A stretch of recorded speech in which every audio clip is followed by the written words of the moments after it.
Thank you, King Jesus. Thank you, the Prime Minister Parody account. Meredith. Hello, Meredith. How are you?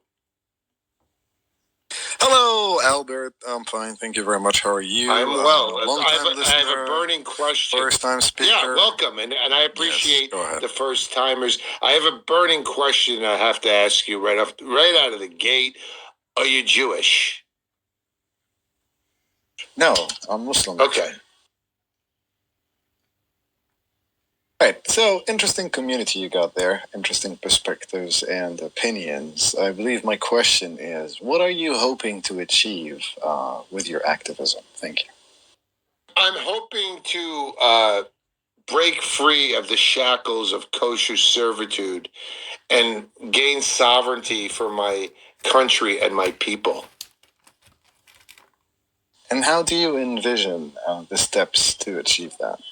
Mass deportations of every Israel First traitor, removing, completely hobbling and neutering Jewish supremacists from any whiff of influence or power in my country. Wouldn't you describe that as a sort of fascism? No, I guess you could, sort of, but not really. How would you secure that framework against abuse of other ethnic or racial minorities? How would I what? Repeat that? How would you secure this framework against abuse towards other racial or ethnic minorities? Like what? Give me an example. Like if you come up with a frame to target a specific ethno-religion, what will prevent you from further developing that framework to target other groups, be it religious or ethnic? Well, I don't think that there's anything comparable to the nefarious Jewish supremacist plague and cancer that we face. There's nothing approach. So this is a very nothing approaches it. So there's no comparable thing you can say. Like how would I turn this against blacks or Latinos? It's not the same thing. Right. So this is a very specific campaign against a perceived group. Perceived that. It's not a tangible real thing. It's perceived. It's my perception only. It's all in my anti-Semitic mind, right? No. No, I'm trying to be as generic as possible, just to be balanced and neutral. Not taking swipes at you at all. Zero. Not my intention. No, but the perception. It's not a perception. It's a reality. A specific group for perceived injury by that group. So. This is a very specific campaign aiming to raise awareness with the activities of said group that undermine the national interests of your country and your people, the national interests and the world. We face an existential threat from this group. Do you know anything about Let me ask you this. Do you know anything about Jewish eschatology? I do. All right. So do you not perceive that as a threat? Well, they can play Messianic games. If we don't play Messianic games back, we're safe. So as long as we try to limit the frame of the conflict in international law and not fall international law, they don't recognize international law.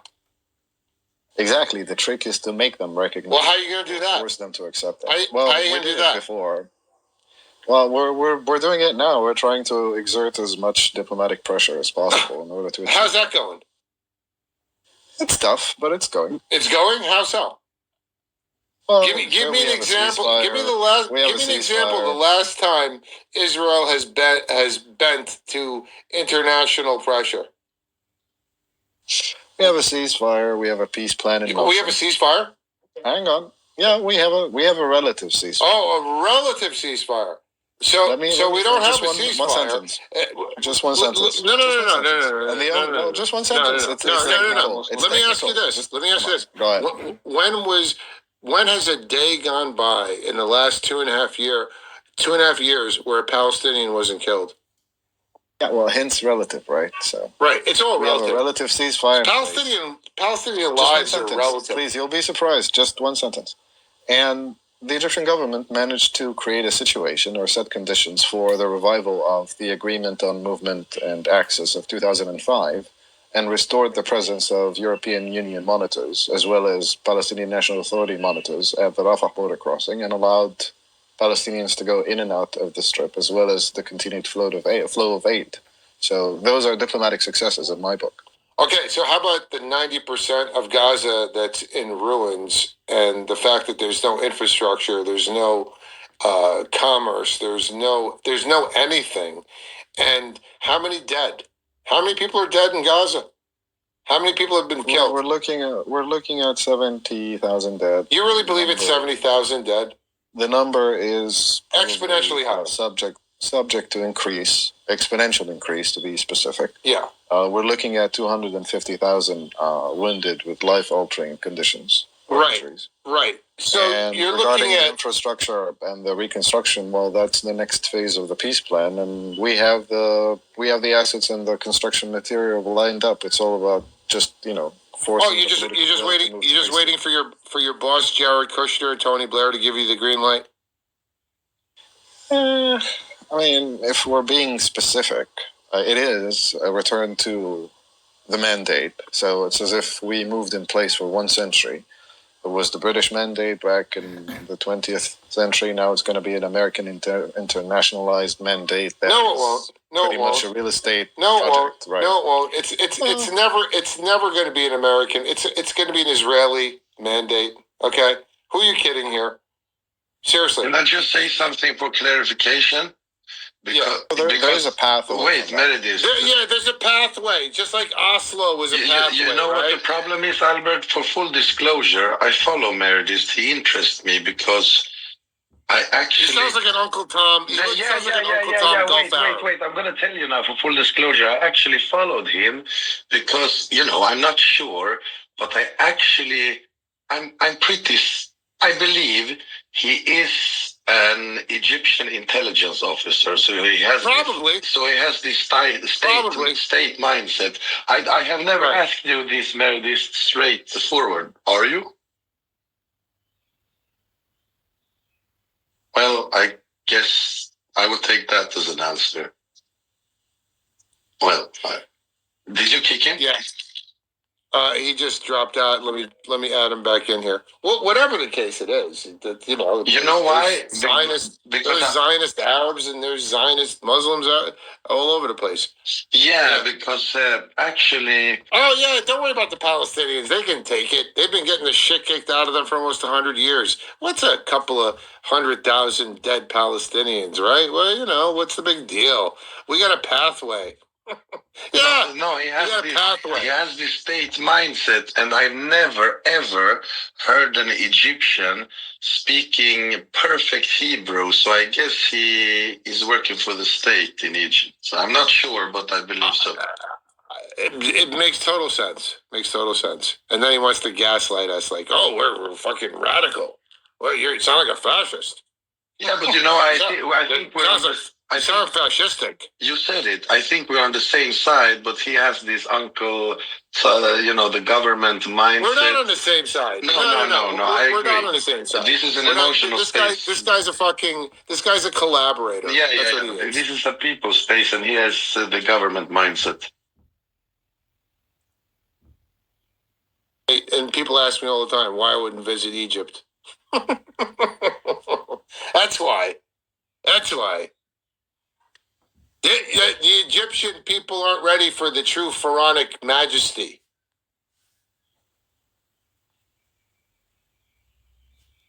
Go ahead, Meredith. Oh, he's back to listener. All right. He doesn't know anything about Jewish eschatology. He doesn't. Because if he did, he would know. But he doesn't know. He pretends he knows. But I'm already telling you, take it as it is. America is going to be destroyed. America is going down. And that will bring the destruction of the entire Western world. Listen to this, Meredith. Perhaps at some point in the near future, the West will be drawn into a war with Iran because of the Jews. Jewish people are the fire that brings about a destruction. Right. Yeah. the only person. Well, I mean, there's other people, obviously. Like a lot of these Palestinian prisoners learn Hebrew because they're serving fucking their entire life in jail. So why not, right? Like Marwan Barghouti. But as far as this guy goes, what are you trying to achieve here exactly? What's your world view, dude? It's called good and evil, good versus evil. That's my worldview. And you aid and abet the evil, Meredith. Oh, on the Meredith, contrary, you have this political framework. Let's speak about that. Well, as a law-abiding Egyptian citizen, I have to look after the national interests of my country, and we are interested in maintaining the peace, and we are interested in trying to restore balance to the region, re-establish national armies again, and stabilize Libya and stabilize Sudan. Those are our primary national security objectives. But let me ask you a quick question, Meredith. The Gazans that you share a border with, you got to leave that up to the Jews in Israel, right? Not really. We're pretty much hands-on. Not really? Yeah, we're pretty much Not hands-on. really? We've been involved since hands-on, right? Yes. What have you done? What has Egypt? What has Egypt done to stop? We negotiated the first ceasefire. We managed the transfer. Oh, and what a success that was! Well, what a success that was until it collapsed. But you wanted us. It was a success. You wanted a list of what we did. There's never been a ceasefire. What are you talking about? They're killing Palestinians every day. There was a first ceasefire. The whole world watched that. During the first ceasefire, some Israeli prisoners were freed and they were exchanged, and some Palestinian prisoners were freed also and exchanged. And we were moving towards a peaceful negotiation of the conflict or settlement of the conflict. And then the ceasefire collapsed and hostilities continued. Then we stopped the IDF from operating in the Rafah direction under the Biden administration for some time. But then eventually they calculated that they can go ahead and do it, and they did it. And they took over the Philadelphia corridor, which is against the treaty. So what has Egypt done in response to the Philadelphia corridor is a piece of land that is within the Palestinian and the Israeli borders. Right, but that's not supposed to be occupied by Israel. No, we opposed the IDF operating in the Rafah direction first because that would have been a violation of the peace treaty. The peace treaty, the Egypt-Israel 1979 peace treaty, states that Israel cannot station more than 4 infantry battalions in Zone D, which is their side of the border along the borders with Egypt, including the Gaza Strip. So for them to deploy 5 divisions in the Rafah direction, that would have been a violation of the peace treaty, and it was, and we objected to that. That was the first violation. The second violation is that they were not supposed to be present along the Philadelphia corridor, and they occupied the Philadelphia corridor. And after all the job was done, they released an official statement saying that they did not discover any cross-border tunnels, which was the pretext for them operating in the Rafah direction and taking over the Philadelphia corridor. So yes, they are also in violation of the 2005 Philadelphia Accord. Yes. And what is Egypt doing about it? The Philadelphia Accord has no guarantor or arbitrator mentioned. It's up for Egypt and Israel to settle any problems arising from that agreement amongst themselves without having a third party intervene. And as for the 1979 peace treaty, we objected to the United States because the United States is the guarantor of the peace treaty. And, they did nothing. Yeah, well, what do you expect? You think the United States calls the shots? No, we also responded in kind. So let me just tell so that you would better understand where I'm coming from. So in response, Egypt deployed an armored battalion to 5 kilometers away from the borders. That's basically old M60 tanks modified with new laser rangefinders, new optics to be stationed along the Philadelphia corridor, 5 kilometers due west, in sentry role, supported by a mechanized infantry battalion. So all in all, a 3,000 troop element with maybe 100, 120 vehicles plus or minus, including armor and support vehicles. The Israelis immediately complained about that, and they filled the entire world with one piece after another, complaining about the Egyptian military buildup in the Sinai. When it's just one armored battalion, they're saying infantry battalion versus but they're saying it's a much more. They're much more. Yeah, they're saying it's like 50,000 troops. No, it's just 3,000 troops. 120 vehicles, give or take, versus 5 fucking divisions on the other side. That's the delicate situation I'm dealing with, and that's why I have to be very articulate and very precise about my word choice. That's all. Can I ask Mary this a quick question? So you guys, you realize that they're coming for you, right? With the Greater Israel project. This is a no-brainer, right? My assessment is that the Greater Israel project is not feasible. They do not have the force required to achieve that militarily. First, let alone actually. But they're not setting a timetable. They're happy to do it, you know, multi-generation. If it takes multiple generations, they're happy to take their time. That was my next point. You don't get it? My next point is that we have a 7-1 advantage against them. We do not consider them a peer. They are not the regional hegemon. They're just a technically advanced country, small country, without a strategic depth we would a appreciate it a little bit more. Can support that Billum infinitum forever. We would appreciate a little bit so more. Meredith, what you gonna do when they bring 20 million Indian soldiers from India towards you? We have a trick up our sleeves.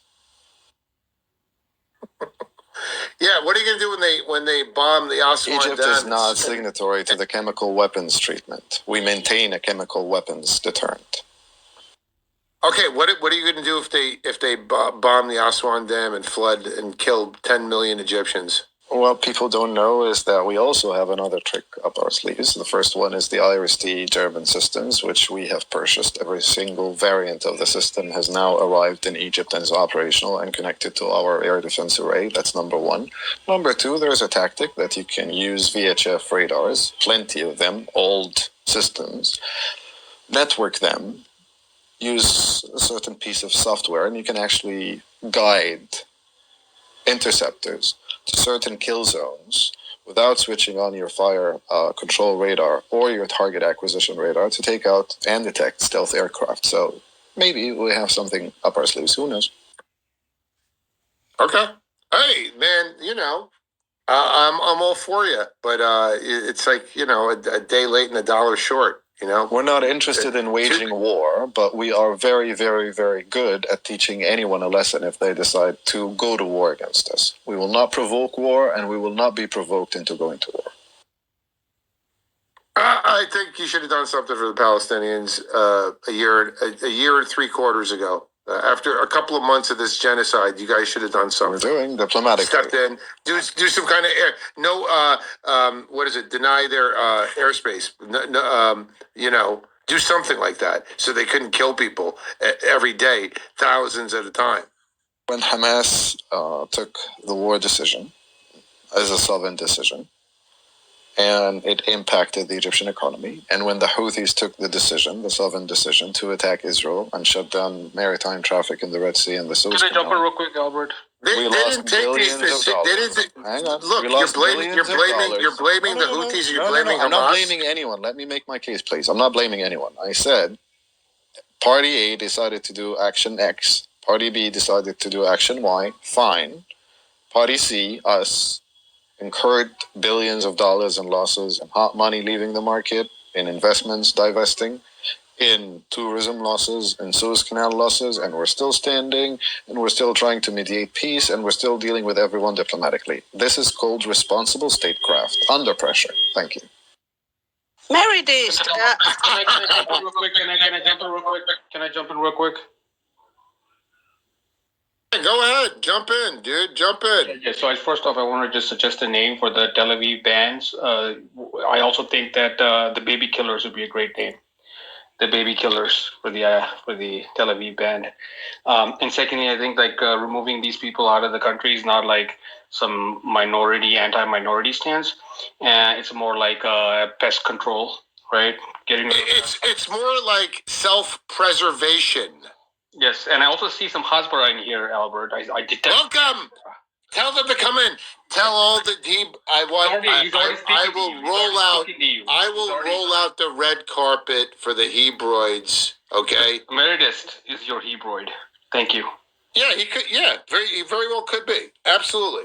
Amazing. No doubt about amazing. it. Amazing. Yeah, No doubt about it. Labeling the Sunni Muslim Arab Egyptian who is claiming for Egypt a Hasbara Asian. That's typical. Could be. That's typical. Dude, you guys, look, hold on a second. Before you get on your high horse, you guys are like basically on Israel's side. Who the hell are you kidding? Are you published against Israel on the Newsweek? Am I what? Are you published against Israel on Newsweek? Oh, Newsweek. Yes. Are you published against Israel on that's Newsweek? Fine. That fine Jewish publication. Well, you bragging this. Are you published against Israel on said Jewish platform? No. I am. 3 articles. Thank you. Okay. Well, congratulations. The Jews work together. What do you want from me? Well, actually, they are not very pleased with the peace plan that my articles outline, and that if they were so displeased with it, they wouldn't have published it. What are you, Meredith? Are you a journalist? No, I'm an analyst, just a published analyst. Nothing more, nothing less. Look, I don't trust you for a fucking second, man. Just so the feeling is mutual. Yeah. Well, one of us is on the right side of history, and the other one's a fucking collaborator. Let time be the judge of it, my friend. Yeah. Yeah, I have no problem. I mean, I don't know how you live with yourself, but hey, that's on you. Go ahead. The crime minister. Actually, apologies. I think King Jesus had her hand raised. I can go after King Jesus unless she no longer wants to speak. Well, King Jesus already participated, so you can go ahead. Well, and she doesn't have her hand up. She doesn't have her hand up. Yeah, it was up and maybe it dropped. Thank you, Mr. Castillo, for your suggestion. It's noted as well. It's a good one. I think it's almost as good as another one I like, Bad Religion. Anyway, I wanted to actually answer one of your questions, Albert, with regards to what Egypt has done. This is actually a very important question. Let's not forget that Egypt has actually done a great deal when they agreed to a $35 billion contract of purchasing Israeli gas from Israel. So this was, of course, not to go unnoticed. $35 billion will be paid by the Egyptian government to Israel for our Palestinian gas. Thank you. Right. They're just such a shining beacon for the Arab world, right? The leaders of the Arab world. The $35 billion dollar gas pathetic. deal is absolutely pathetic. Negotiation. Hang on. I have the right to respond to this. Is a negotiation of an already existing deal to increase the volume and the time of the deal, as well as renegotiate the price, which is around $3.5 per 1 million British thermal unit, or BTU. And that's because no one is selling us LNG. And if we are buying LNG, we're spending $8.5 per 1 million BTUs. And then we have also to rent floating regasification terminals to receive the tankers carrying the liquefied gas, because we invested in liquefaction infrastructure, not regasification infrastructure. Okay? So the infrastructure has been in place since 2003, 2004. Mubarak saw the potential of the East Med. He invested in the pipeline network. He invested in the liquefaction infrastructure, and that pipeline network is connected to Jordan. It's connected to Lebanon. It's connected to Syria. Yes, we are buying Israeli gas because also we are liquefying that gas, and we are exporting it to Europe. We're exporting it to Syria. We're exporting it to Lebanon. We're exporting it to Jordan. And yes, that's our right to do so because we invested early on in that infrastructure, and our economy is strained, again, due to the choices of our neighbors, and we have been exercising responsible statecraft, and this is what we get back. Responsible statecraft, entering into collaborative business ventures with the Americans enemy, actually forced the Israelis to okay the deal, by the way. Talking about these fake ass Muslims, though, bro. It's a lot of fake Muslims. And we bought $4 billion worth of LNG from the United States. How do you respond to that? Tupac is accusing you of being a fake ass Muslim. Oh, God, let time be the judge of that as well. God will judge me, not So Tupac. why y'all not growing hemp? Why y'all still want to fuck with Israel? You can, like, all that hot land down there, y'all can grow hemp and have the cleanest biofuel on the planet, bro. Say that again. Shit don't make no sense, yo. Y'all. That's what I be talking about, yo. These Muslims over here in the We invested in electricity generation infrastructure that is dependent on natural gas. We have combined cycle power stations that can be operated using LNG, using natural gas or diesel. It's cheaper to maintain and operate them on NG because they incur more costs when it comes to maintenance and operation if they are operating on diesel. That's it. The diesel engine was made to run on hemp, bro, originally. Randolph diesel. Like, come on, bro. Natural gas, you can get that shit from plastic waste now. You got plastic waste that's cleaner than fucking the natural gas that you get out the ground. No. That's what I'm saying. Ain't none of these motherfuckers doing nothing godly. They don't love Allah like that. I don't see none of these motherfucking bombers and shit going up in Israel. I ain't never heard of that. Because they know better. Them niggas don't, they fear Israel any more than they fear Allah, yo. Just like the Christians fear Israel more than they do Jesus and God. You fear Israel more than you fear Allah? Hell yeah, they fear Israel more than Allah, my nigga. I'm asking him. Notice. That's a legitimate question. No, of course not. So what have y'all done then? Did they do anything godly to represent Allah? This was the best time to show up. We've been exacting jizya out of them. We exacted jizya in the form of $35 billion worth of natural gas. How about that? Because everything is a matter of perspective, right?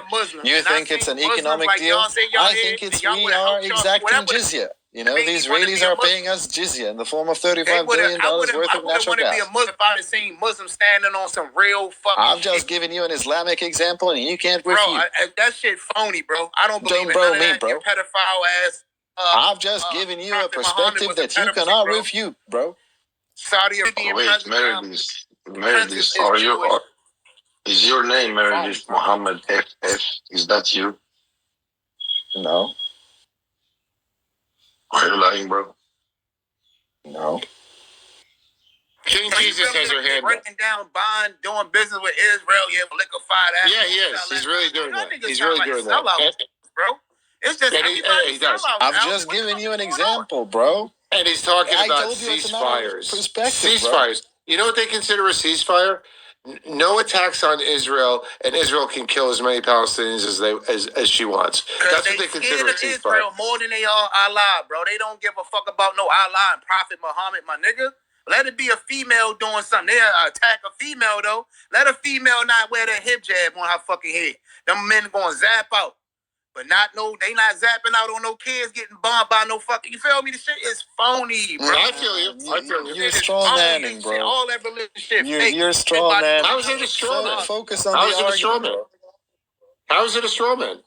Again, we're discussing responsible statecraft. Just admit it. The Egyptian state doesn't give a shit about the Palestinians. Just admit it. The majority of the aid. If you admit it, hold on a second. If you admitted it, people would have more respect for you. We care about the Palestinians. We intervene diplomatically, and the largest donor to the Palestinians in the Gaza Strip is the government of Egypt.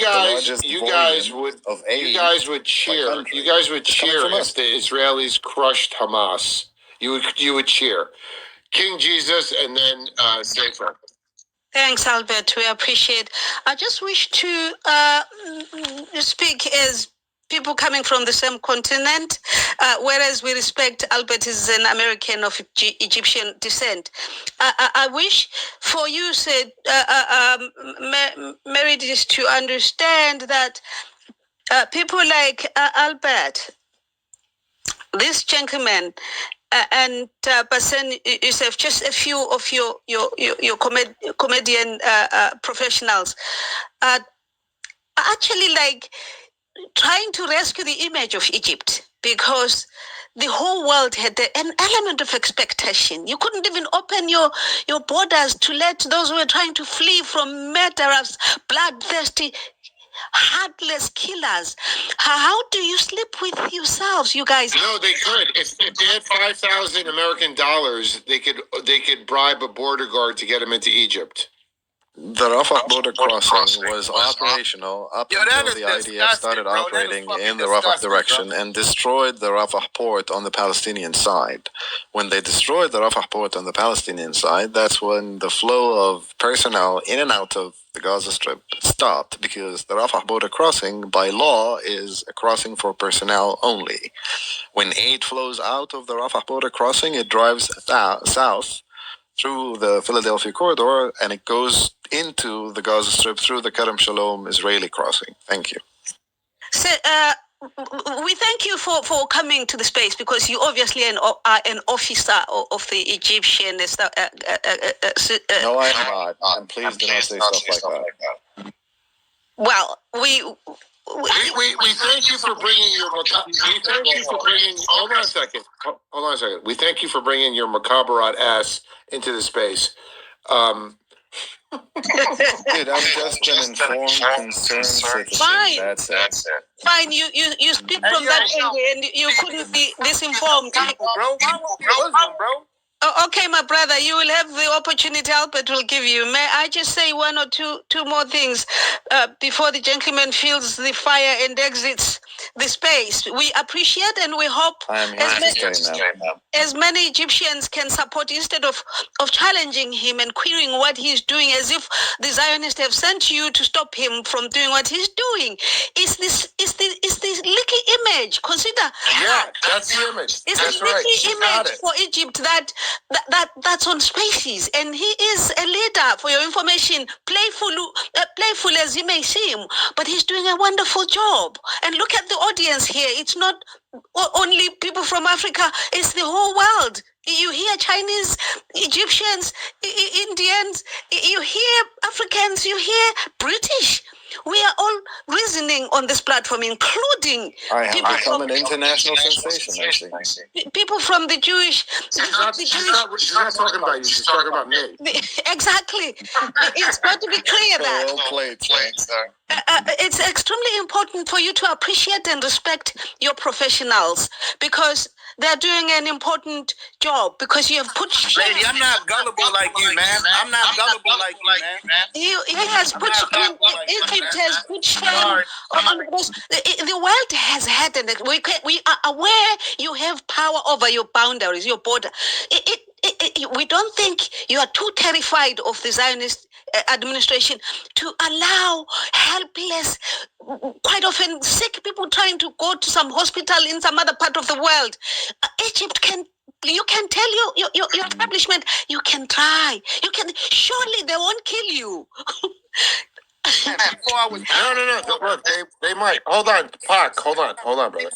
Let me let some other people in here that want a piece of this guy. Bench. Wait. Who was next? Safo, then Benchar. Points first. I'll be very brief. Yeah. You can respond. All right, ma'am. With all due respect, if you examine the timeline, since 2011, Egypt was destabilized. Then the Libyan regime fell. Every single piece of weaponry, ammunition, and explosives in Libyan stores found its way into Egypt through the western borders. So we started dealing with a destabilized Libya and terrorism happening in the mainland, fueled by arms and explosives that were smuggled in from Libya. And who was doing the smuggling? It was a plethora of people, but mostly Islamists. Then and whose direction? As far as I'm concerned, they were loosely... Islamist is a pretty amorphous term. Who were they tasked by? I mean, every single incident is traced to one single splinter cell. I mean, it's a complicated discussion. I mean, we can have it some other day, and I will have the data ready. But I just don't have it. Wait. But this is important. Are you saying that France had nothing to do with it? Are you saying that Britain had nothing to do with it? With the how do you say Mossad, CIA? Yes. Are you saying that these people and these entities had nothing to do with it? France actually was embarrassed because they extended a surveillance mission to us. They provided a certain piece of kit, a surveillance aircraft that was used to monitor the western borders to stop the smuggling operations. However, due to a certain incident that was very embarrassing that involved a mall within one of our security services, the coordinates of a terrorist camp were exchanged for the coordinates of Safari Group, and they were bombarded by our Air Force by mistake. And after that, the French mission was actually exposed and it was terminated. But the French were actually helping, not provoking the smuggling from Libya. They were helping fight against that. And they had to All the French were a part to the chaos in Libya. Give us a break. Well, I don't want to go on tangents. I just want to respond to you very Yeah, of course they were. Of course they were. Okay. Okay. Let me let Safo in here. Go ahead, Safo. What's up, Albert? How are you guys doing? What's up? I cannot see your space when I enter this app. It's crazy. This Egyptian Mukhabarat agent zapped it with his Zionist collaborators. Pew, pew, pew. Oh my God. God forbid. Anyway, the thing is, people gotta change. I'm with Tupac. All right, Tupac. Like every time Tupac get on, I'm like, man, this guy fucking spinning. He's fucking spinning. Like Albert spits, and you come in late and you spit. Love it, bro. Much respect. King Jesus, love you. Everybody. I love listening to you guys just spitting facts, and nothing can get to you. You know, these Zionists, they come in here, and there's one Zionist that comes in here, he's always like, like, eat a bowl of dicks, bro. If you're here, eat a bowl of dicks. These people are miserable. They come into spaces like, everybody here is against you. Why do they come in here? You know, like, you're not making me feel like angry. Everybody laughing at you. You guys are pathetic human fucking beings. Can I even call him a human being? It's kind of offensive, you know? Like, pathetic. And that Zico fuckface, that dumbass, that old fucking wrinkly fuck comes in here and acts all talks so much fucking shit, and then when we all fucking spit facts at him, they just either leave or they fucking make threats, all fucking pervy and shit. Like, what the fuck is wrong with you, bro? Like, you say you're married, you fucking go talk to somebody like you don't know. Like, fuck out of here, bro. They're a psychotic group, bro. This is your space, and I respect it, and I wouldn't give them fucking voice. I wouldn't give them. You have to give them voice because we have to see what the enemy 100% sounds like. At the same time, I agree with you 100%. You know, just to show who the fuck they are. Exactly. And you know what's funny is you tell them facts, and then they're like, that's not what we do. It's what you do, or Hamas. But then. I remember Albert a couple days ago. You told him like something about like there is no innocent people in Israel. You know, there's Palestinians 1,000%, and they're trying to fucking survive, and they will do whatever it takes because I have a family, and I'll do whatever the fuck it takes. If I'm controlled like that and occupied like that, taking my fucking house, locking my fucking door, changing my door keys to my fucking place that I was here in the fucking first place, and then you call yourself being occupied? Get the fuck out of here. And one more thing, I'm gonna end it. He's like, no, everybody's an IDF. Guess what, bitch? Nobody's fucking innocent if everybody's IDF. Okay? Right. 100%. You can't make up my mind. That's it. Everybody knows. Everybody knows the filth. They're fucking disgusting. They're disgusting, and they're not gonna fucking last. That's it. Thank you, Albert. Yeah, inshallah, right? Inshallah. Yeah. Oh, God is big, and they got big. Oh, sorry about that, dude. I had to let you go to add somebody because I'm out of microphones. You're generating quite a buzz, my friend. Let me go to next is Ben Scheim, who's been waiting with her hand up very patiently, I might add. Hello, Ben Scheim. Hi, Albert. Thanks for giving me a second opportunity. I have heard Meredith in the past, actually, on other spaces. What do you think this guy is? You think he's a Jew, or you think he's Egyptian Makabarat? What? Do you know, I'm not very equipped to make these kinds of decisions, to be honest. So I'll have to pass on that. I'm so sorry, Albert. But there's something he said about his neighbors, in other words, the Palestinians, making a decision that has had catastrophic economic implications on Egypt.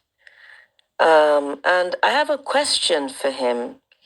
What would he have done had he been a Palestinian, considering Oslo 1 and 2 failed, Camp David failed, any negotiations that have been approached on behalf of the Palestinian people have ended in utter failure, because the other side were clearly not honest brokers.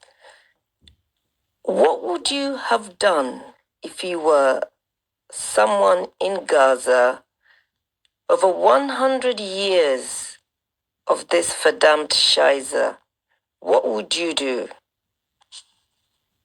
That's a very good question. So the short answer is, assuming I was part of the decision-making process in the Gaza Strip before October 7th, 2023, and in light of learning that the Saudis and the Americans and the Israelis entered into negotiations regarding a two-state solution that hoodwinks all Palestinian factions to secure Saudi normalization, to unlock some, regional engineering project. And I was presented with options, and one of them was the military option of October 7th, which follows a certain playbook and was hoping for a different outcome. The option I would have gone for is the same one that ETA and Basque went for, the same one that the IRA went for, the same one as the Kurds with Turkey went for, which is laying down my arms and dissolving myself into the Palestinian Liberation Organization and reviving the two-state solution based on the current agreements and international framework. There is no viable two-state solution available to the Palestinians. What are you talking about? The calculus of October 7th on part of Hamas was that if we carry out an attack, and if we take hostages, and if we force a ceasefire, and if we attract the attention of the international community, we might get a political settlement. The same calculus applies for, if we're hoping for a shock event, we can also shock the world by saying we are going to stop armed resistance against the state of Israel and dissolve into the Palestinian Liberation Organization umbrella. You are a sniveling, cowardly dog. She asked me about options, right? I gave another option. And I'm telling you, your options. You're here as an agent to what? For what? You're offering what? A counsel of despair? A defeatist mentality? She asked me a very specific question in an unreal past that cannot be, taken back or changed, and it will not alter the present or change the future. And I engaged in the exercise in good faith. Sure, Meredith. Yeah, good faith with what? With murderous fucking child rapists? No, by giving a logical answer, man. It's just a tabletop exercise. Chill. But may I just add something? I mean, you mentioned IRA and what are the Spanish group called? I think, and you're perfectly aware of this, that when the IRA struck the deal that they were able to strike is because they were in a much stronger position than the Palestinians are. Also, on the other side, you have a British government that was ready to broker a deal. You had a British government that was fed up with all the events that led up to the peace deal that I've forgotten what it's called. You're absolutely right on this point, because there is no peace partner in Israel. Regarding the first point, very briefly, every conflict has its nature. So you're right and you're wrong as well. You're right, yes, because that's a very different position. The IRA was in vis-a-vis the Palestinian factions. However, it's the shock element of making such a declaration that I was focused on, not comparing either conflict. No, but you were speaking in terms of the outcome, yeah, and that's the point that I wanted to emphasize. And also, on the other hand, the outcome is unguaranteed. You asked about an alternative option. What I would have recommended, I would have never guaranteed the outcome. Just an FYI. Before I go to the listeners, Albert, may I just ask this gentleman? He narrates other things that he says the Hamas had. I don't know if you were communicating with them. Had listed, but we thought their other main concern was for their people who had been detained, thousands, and they are still, and they come out with organs harvested. So we thought the other key purpose was to have an exchange of prisoners, which actually happened. Would you dispute the fact that happened? That there were thousands. The world didn't know how many thousands, but there were thousands, and yet Israel keeps picking them up now and children. They'll just collect more. Babies, yeah. That's it. The fact that Jesus, Hamas if you don't mind, Hamas, one sentence, please. The fact that Hamas engaged in a multi-year deception plan that actually worked against Israeli services and the IDF means that whatever they cited as reason is just a pretext, not the actual reason for them carrying out. That's not true. We saw prisoners exchange. How do you say that's a pretext? Shit was a false flag. Look, I'm going to go in order. Let me go in order. There's been people waiting here, man. Ben Scheim, you didn't finish. I'm going to let Ben Scheim finish, and then I'm going to go to who's next? Juice has been waiting patiently. In that order. Go ahead. Ben Scheim. Yeah, so Albert, I get really frustrated, and I do not advocate violence, but I get extremely frustrated when people, I hear this very often on Spaces, making judgments on and pronouncements on the decision that those in Gaza, Hamas, and the leadership there took. It is very, very easy for us to sit here and make pronouncements about these sorts of things without being there. And I think it's important to understand that, to recognize it, and also to give them a bit of credit for what they have managed to achieve. They've opened they've opened the world's eyes at a great loss to them. Yes. A great loss to them. Can we stop the Hamas and the Palestinian bashing, please? Thanks. Yes, we can. We can. We don't do that here. That's for shit sure. Thank you, Ben Schein. And next up would be, wait a second.